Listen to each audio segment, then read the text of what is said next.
The motto there of U.S. forces in Korea, ready to fight tonight, as the North Koreans are escalating the war of words with the United States after President Trump returns the regime to the list of state sponsors of terrorism. The North Korean ruler reportedly calling the move a, quote, serious provocation equivalent to a declaration of war.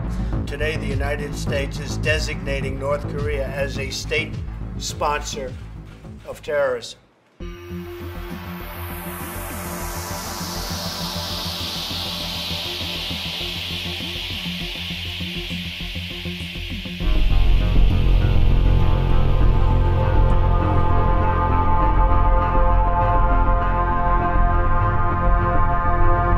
This video shows what could be the last moments of life for Kim Jong-un's half-brother.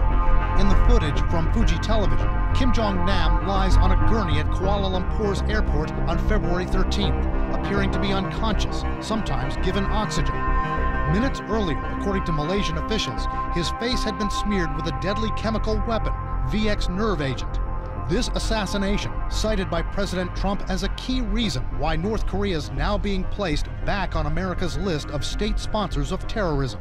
North Korea has repeatedly supported acts of international terrorism, including assassinations on foreign soil. South Korean officials say Kim Jong-un ordered the hit on his half-brother. The North Koreans vehemently deny it. As the trial of the two women accused of Kim Jong-nam's murder has played out in recent days, stunning new information has been revealed. This trial is fascinating because, first of all, we're learning about North Korean tradecraft, the way they do kill people in public.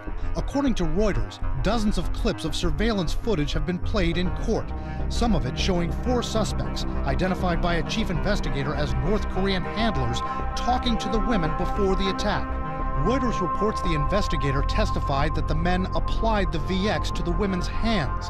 Then, after the attack, the men ducked into bathrooms, changed clothes. One shaved off his goatee. They didn't mind being seen and the whole world knowing they pulled this off, but they wanted to at least get away from the airport, get away from the scene, which they did. The investigator testified the 4 suspects were hustled onto a flight out of Malaysia by a North Korean diplomat and a manager of North Korea's national airline. According to the investigator, one of the 4 was the mastermind on the ground, a man nicknamed Hanamori, who also went by the handles Grandpa and Uncle. Experts say he would have overseen recruitment of the women and other crucial details. Get the deadly material, carry it to the airport, have your team with you at the airport, have the embassy help get you in the airport. Once it's executed, get you out of the airport, then out of the country. All of that would be under a team leader on scene. Interpol notices have gone out for these 4 North Korean suspects. They are believed to be in North Korea, and experts say there's almost no chance they'll be brought to trial. But former FBI Assistant Director Tom Puentes says they may already be dead, taken out by their own regime to eliminate loose ends. The 2 women have pleaded not guilty in the case and say they were duped into thinking this was an innocent TV prank, but they could be hanged if convicted. The one person who seems to have gotten away with all of this is Kim Jong-un.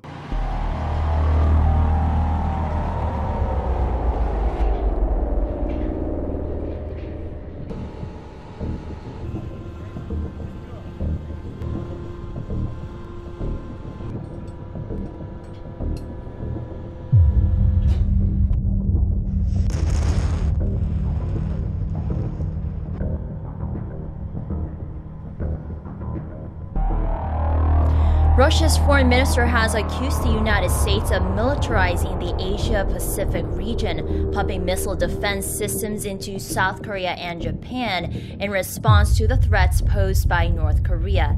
At a joint press briefing with his Japanese counterpart in Moscow on Friday, Sergei Lavrov voiced concerns that the U.S. and South Korea conducted a military drill in mid-October without prior notice and announced additional sanctions on North Korean companies as if waiting to pounce militarily if Pyongyang provoked them. He reiterated Moscow's stance that North Korea should not be used as an excuse for military expansionism in Northeast Asia.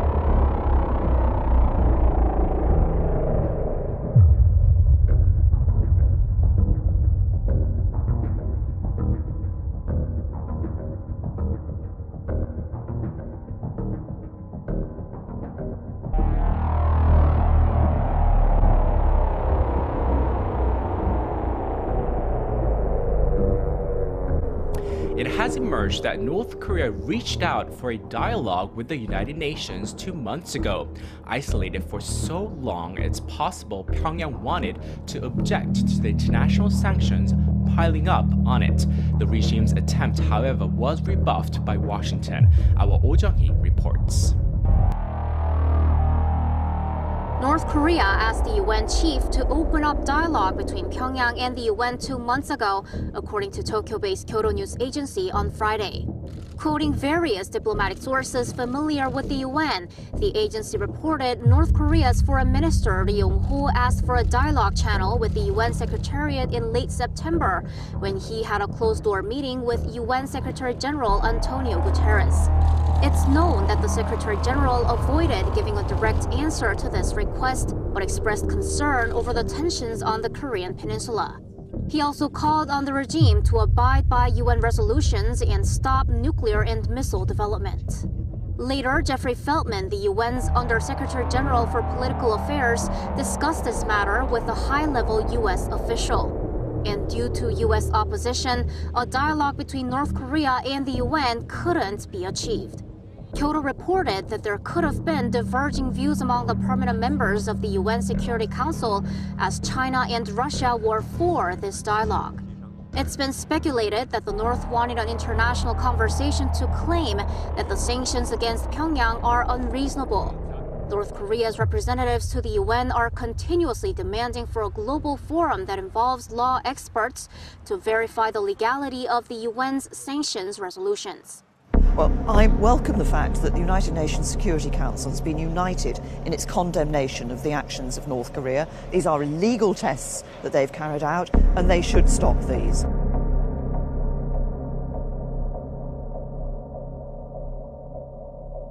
What I want to do is work with our international partners, and I will have obviously the opportunity here in Japan to talk to Prime Minister Abe about these tests that North Korea have been carrying out and how we can work together and with others internationally to put pressure on North Korea to stop.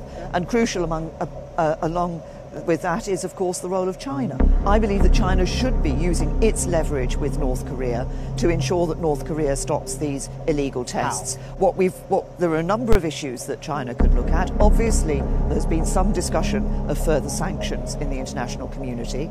I think we should remember, as I'm here in Japan today, that this was a missile that went over Japanese land.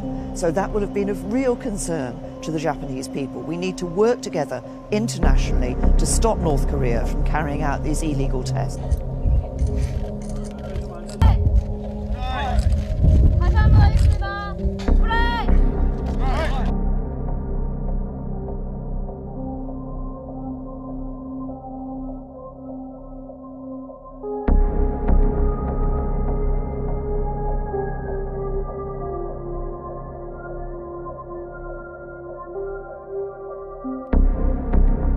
There is an expiration date for all the narrative, and the North Korean regime is known for using two weapons against their own population. One is fear. They would suppress them, and we've seen that. There's evidence about that. But the second one is the feeling of isolation, meaning the North Koreans believe that their leadership is well connected worldwide, is that China is with them, as the United States is isolated. The same Soviet techniques of during the Cold War. Now, the North Koreans starts to understand that many things have changed, that the United States is deployed, the East Asians are with the United States, and even that visit to China sends a strong message to North Korea that that country that regime is isolated, not the other way around.